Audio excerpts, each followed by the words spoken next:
This is MTG Burgeoning, your channel for all things magic. In this video, we are going to showcase the quintessential cards needed to build the core of a graveyard-centric commander deck with the Mimeoplasm as the general.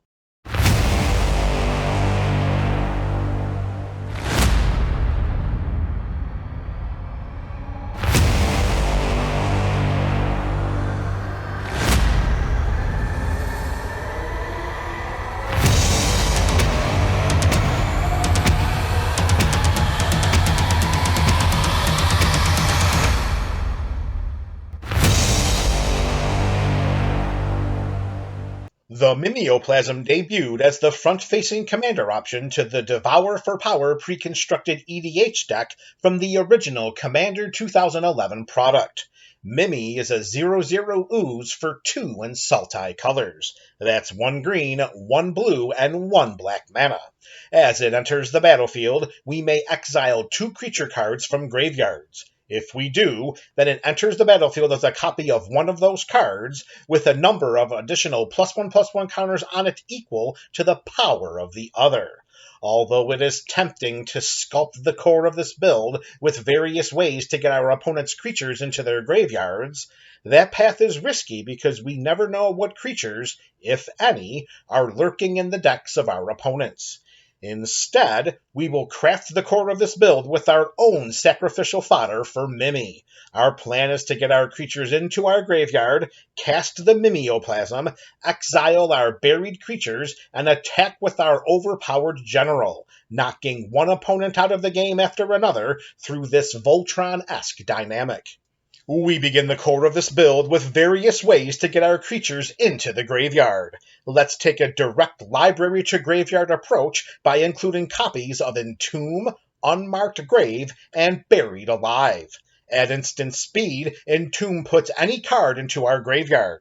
Unmarked Grave follows suit at sorcery speed for any non-legendary card, while Buried Alive puts up to 3 creature cards from our library into our graveyard. Grisly Salvage and Forbidden Alchemy has us respectively reveal the top 5 and 4 cards of our library. Grisly Salvage gives us the option of putting a creature or land card from among them into our hand, and then the rest go into our graveyard. Forbidden Alchemy puts one of these cards into our hand, and the rest into our graveyard. It also has a flashback cost of 6 and 1 black mana, allowing us to cast this spell from our graveyard, and then exiling it upon resolution. If we were to draw a card, Underrealm Lich has us look at the top 3 cards of our library instead. We put 1 into our hand and the rest into our graveyard. It has staying power on the battlefield as well. We can pay 4 life to give it indestructible until end of turn, and we tap it. Through its Dredge 3 mechanic, if we would draw a card, then Life from the Loam provides us the option to mill 3 cards instead. If we do, then we return this card from our graveyard to our hand. We can cast it to return up to 3 target land cards from our graveyard to our hand. This is a resourceful way to fill our graveyard while possibly ensuring that we do not miss any land drops during our turns. Golgari Gravetroll has Dredge 6, and when it comes into play, it gets a +1/+1 counter for each creature card in our graveyard. We can pay a generic mana and remove a +1/+1 counter from the troll to regenerate it. These cards help to ensure that we can get cards into our graveyard. As Urborg Lurgoyf enters the battlefield, we mill 3 cards for each time it was kicked. It has a kicker cost of blue and/or black mana. In traditional Lurgoyf fashion, its power is equal to the number of creature cards in our graveyard, and its toughness is equal to that number +1. Urborg Lurgoyf's manageable kicker cost makes it a very resourceful creature for the purposes of providing the Mimeoplasm with exile options. Palantir of Orthanc and Altar of Dementia continue our library to the graveyard dynamic through their mill abilities. At the beginning of our end step, we put an influence counter on the Palantir and scry 2. Then target opponent may have us draw a card.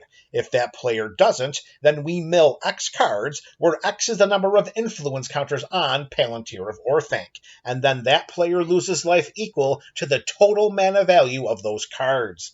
The scry effect allows us to manipulate the top of our library, and we either draw a card, or we mill and potentially have an opponent lose a lot of life. This artifact synergizes beautifully with the theme of our build. Speaking of synergy, if we sacrifice a creature to Altar of Dementia, then target player mills cards equal to the sacrificed creature's power. Most likely, we will target ourselves for the purposes of filling our graveyard with more tasty morsels for our general. For a much larger cachet of morsels for our mana investment, we include a copy of Traumatize. Target player mills half of their library rounded down.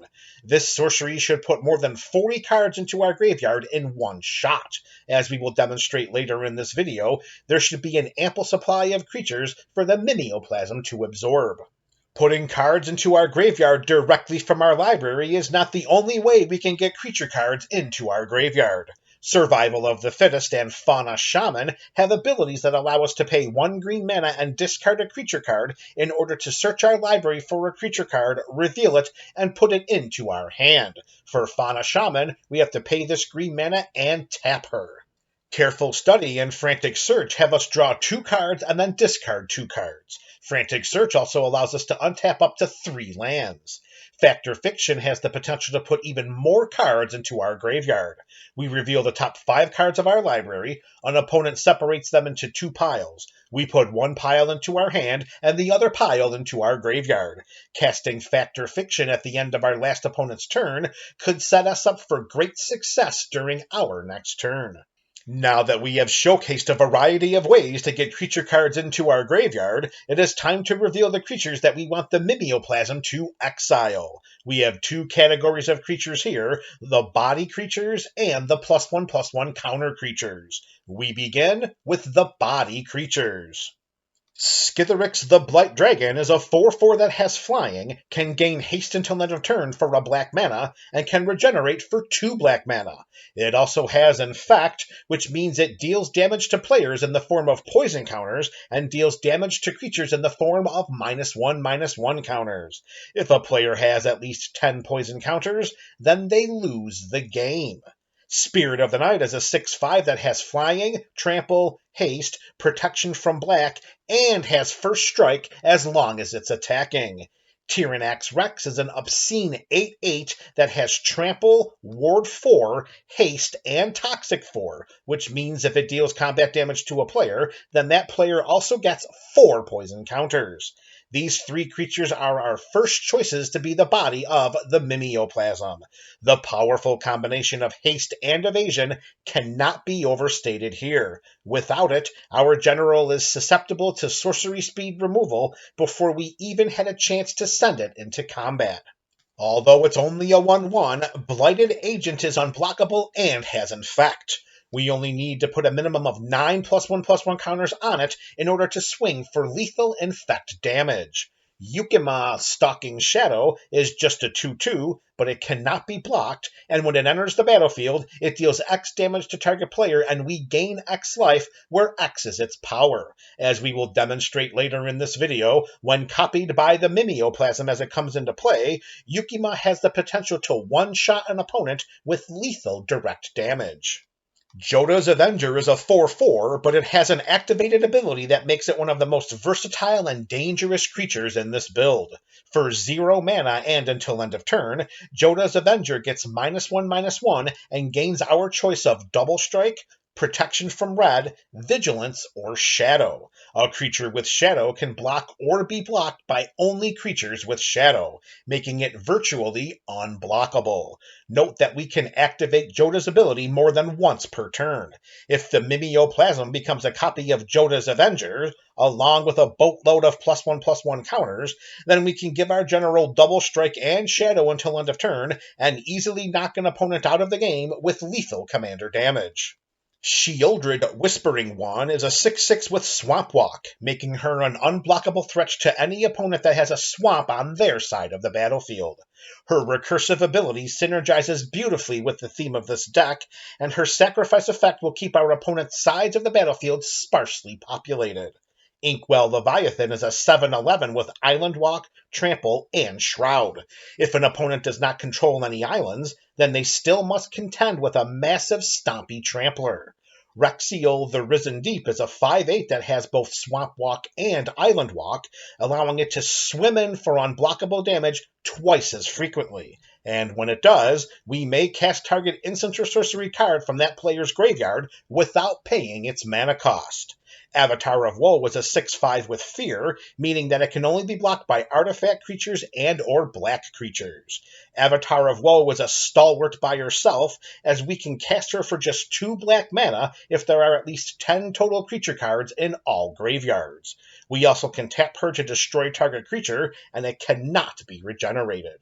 Colonian Hydra has Trample and comes into play with 4 +1/+1 counters. Whenever it attacks, we double the number of +1/+1 counters on each creature we control. If the Mimeoplasm becomes a copy of Colonian Hydra, then whenever it attacks, we will double the number of +1/+1 counters on it, paving an easy path for us to knock an opponent out of the game with trample-y and lethal commander damage. Simic Sky Swallower is a 6/6 with Flying, Trample, and Shroud. Tanazir Quandrix is a 4/4 with Flying and Trample, and when it enters the battlefield, we double the number of +1/+1 counters on target creature we control. Note that this trigger does not say double the number of +1/+1 counters on another target creature we control. This means that if the Mimeoplasm becomes a copy of Tanazir as it enters the battlefield, then we can double the number of +1/+1 counters put onto our general from the other exiled creature. Also, whenever Tanazir attacks, we may have the base power and toughness of other creatures we control become equal to Tanazir's power and toughness until end of turn. With any number of other evasive creatures on our side of the battlefield, this ability is considered a win condition here. Emrakul the Promised End is the last body creature to be featured in this video, but she is big enough to be considered a +1/+1 counter creature as well. Emrakul 2.0 is a 13/13 with Flying, Trample, and Protection from Instants. The robust power and toughness, double evasion, and layer of protection makes the Promised End an inordinately formidable body for which the Mimeoplasm can become. If we cast her, which we can do so for 1 generic mana less for each card type in our graveyard, then we gain control of target opponent during that player's next turn. After that turn, that player takes an additional turn. Whether our general becomes a copy of her or she enters the battlefield herself, Emmy is going to make a resonating impact on the game. Now that we have showcased our body creatures, it is time to reveal the creatures that will put +1/+1 counters onto the Mimeoplasm upon their exile. Although some of the following creatures could serve the body role for our general, others are included solely for their +1/+1 counter dispersal. Terastodon, Artisan of Kozilek, and Titaneth Rex are creatures that could serve both roles, but generally are considered better +1/+1 counter contributors. Terastodon is a 9/9, and when it enters the battlefield, we may destroy up to 3 target non-creature permanents. For each permanent put into a graveyard this way, its controller creates a 3/3 green elephant creature token. Artisan of Kozilek is a 10/9 with Annihilator 2, which means that whenever it attacks, defending player sacrifices 2 permanents. If we cast this spell, then we may return target creature card from our graveyard to the battlefield. Titaneth Rex is an 11/11 with Trample. Daemogoth Titan, Phyrexian Dreadnought, Arixmethes Slumbering Isle, and Krosan Cloudscraper are examples of creatures that should only serve the role as +1/+1 counter contributors. The Titan is an 11/10, and whenever it attacks or blocks, we sacrifice a creature. The Dreadnought is a 12/12 with Trample, and when it enters the battlefield, we sacrifice it unless we sacrifice any number of creatures with total power 12 or less. With a mana value of 1, getting this artifact creature into the graveyard should be easier than Sunday morning. Arixmethes is a 12/12, and it enters the battlefield tapped with 5 slumber counters on it. If it has any slumber counters on it, then it is a land and not a creature. Whenever we cast a spell, we remove a slumber counter from this Kraken. It can tap to add a green and a blue mana to our mana pool. We only want the Mimeoplasm to slumber in the command zone, not on the battlefield. Krosan Cloudscraper is a 13/13, and at the beginning of our upkeep, we sacrifice it unless we pay 2 green mana. An every upkeep tax for a vanilla 13/13 is not a wise investment of our resources. As an option, we can cast this card face down as a 2/2 creature for 3 generic mana through its Morph ability. We can pay 7 and 2 green mana at any time to turn it face up, which, in turn, becomes an overall investment of 12 mana for this creature. Keep the Cloudscraper and the other creatures featured here in the graveyard. Hierophant's Biotitan is a 12/12 with Vigilance, Reach, and Ward 2, and it cannot be blocked by creatures with power 2 or less. If this creature had a better form of evasion, then it most likely would have been featured in the body creature portion of this video. For each +1/+1 counter we remove from any creatures we control, we can reduce this creature's casting cost by 2 generic mana. Ghalta Primal Hunger is a 12/12 with Trample, and its 10 and 2 green mana value is reduced by X, where X is the total power of creatures we control. It is very likely that we can get Ghalta into play for just 2 green mana in this build. With a peripheral source of haste enablement, Ghalta is a suitable option to be the body of our general. Death's Shadow is a 13/13, but it gets -X/-X, where X is our life total. However, this minus ability only applies when Death's Shadow is on the battlefield, and nowhere else. In the graveyard, its power and toughness is 13/13, and that's where it should stay. Impervious Greatworm is a 16/16 with Indestructible and the Convoke mechanic, which allows our creatures to tap while casting the spell to pay for 1 generic mana or 1 mana of that creature's color. Yargul and Multani is a vanilla 18/6. Consuming Aberration's power and toughness are each equal to the number of cards in our opponent's graveyards. Note that Consuming Aberration's power and toughness apply in all zones, including the graveyard. When it is on the battlefield, whenever we cast a spell, each opponent reveals cards from the top of their library until they reveal a land card, and then puts those cards into their graveyard. Lord of Extinction's power and toughness are each equal to the number of cards in all graveyards. And like Consuming Aberration, Lord of Extinction's power and toughness apply in all zones, including the graveyard. With our Mimeoplasm-approved creatures now fully spoiled, in addition to the various ways to get them into the graveyard, let's bring this video to a close by showcasing a suite of cards that synergize with and further enhance this build. Filling our graveyard is such a vital component of our theme, so it makes sense to install some additional graveyard synergistic cards that help to enhance the overall effectiveness of the deck. Both Crucible of Worlds and Ramunap Excavator allow us to play lands from our graveyard.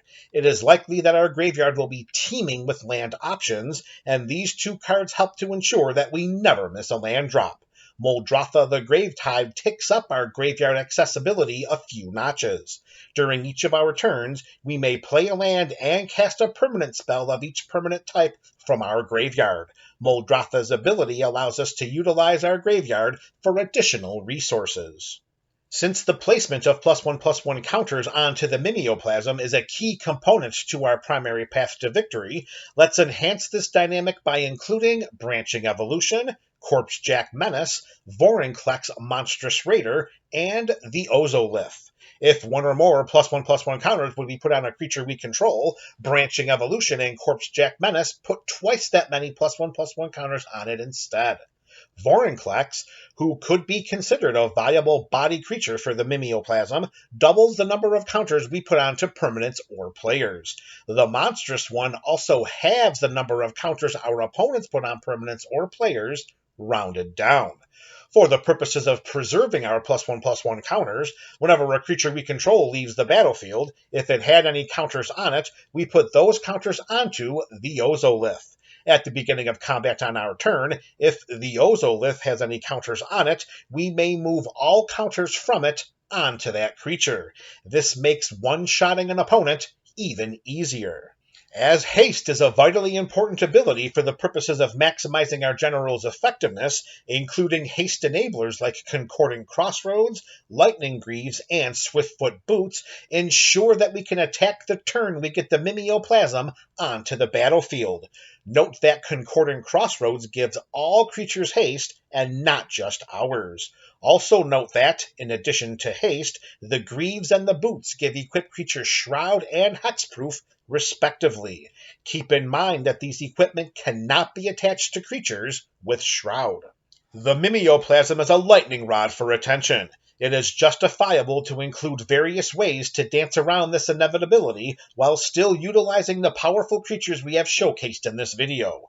We can cheat these creatures into play with Quicksilver Amulet and Monster Manual. We can pay 4 generic mana and tap the amulet to put a creature card from our hand onto the battlefield. Monster Manual follows suit, except it costs just 1 and 1 green mana to activate. We could cast the adventure side of the manual first, as Zoological Study has us mill 5 cards, and then return a creature card milled this way to our hand. The mill effect helps to fill the graveyard, and the recurred creature can be put into play by an activation of the manual. Lastly, we can cheat our creatures into play from our graveyard with Reanimate, Exhume, Living Death, and Rise of the Dark Realms. Reanimate puts target creature from any graveyard into play under our control, and we lose life equal to that creature's mana value. Exhume has each player put a creature card from their graveyard onto the battlefield. It will be a feat as rare as winter roses that any of our opponent's recurred creatures will be more powerful than ours. Living Death swaps each player's creatures between their graveyard and battlefield, while Rise of the Dark Realms put all creature cards from all graveyards onto our side of the battlefield. These recursive options offer great alternative paths to victory if our general is languishing in the command zone due to overtaxation. Hopefully, our opponents will not languish over playing Magic with us again in the future. This video provided a blueprint for building the core of a graveyard-centric commander deck with the Mimeoplasm as the general. The cards showcased during this video are suggested options for crafting the thematic core of a graveyard EDH deck, in addition to providing ways of optimizing this theme. Removal spells, disruption, ramp, and the land base can vary from build to build, and also are dependent on metagame preferences and availability. In building around videos like this one, these deck components are left in the hands of each individual deck brewer. If you found this video appealing, then be sure to check out our other building around videos through the playlist on your screen. Also be sure to check out our other deck building series, and don't forget to let me know your thoughts about the core of this graveyard build in the comments section below. This is MTG Burgeoning, your channel for all things Magic.